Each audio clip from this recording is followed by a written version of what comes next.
Kung dahil sa Pasko, medyo okay. Pakiramdam natin sa isa't isa, napapahiram ko na sila. Napahiram ko siya, pinapahiram ko na. So medyo kalma, medyo...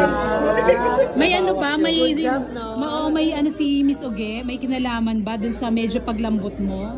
Nabigyan ka ba ng advice? Actually, isa din yun. Meron din siyang ano sa akin na sis. Siguro kasi siyempre yung bata, di ba? Ganyan. It's all about Malia. Okay.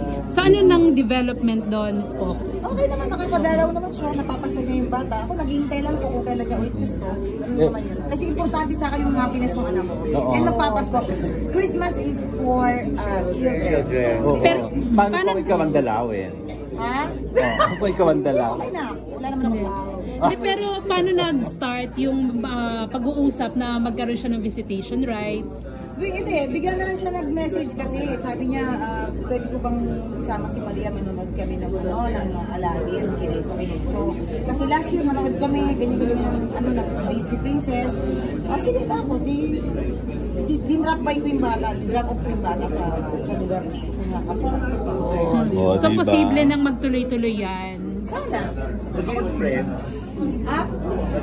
May proseso tayo.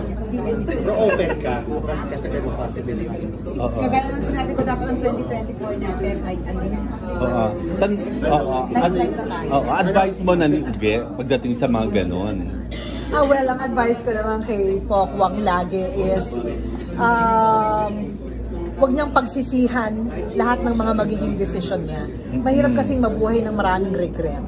So now that the children are the priority, so isipin mo, sana paglaki nila, they won't blame you for anything, di ba? It's always, you think ahead na pagdating ng panahon, iisipin nila, bongga talaga yung nanay ko.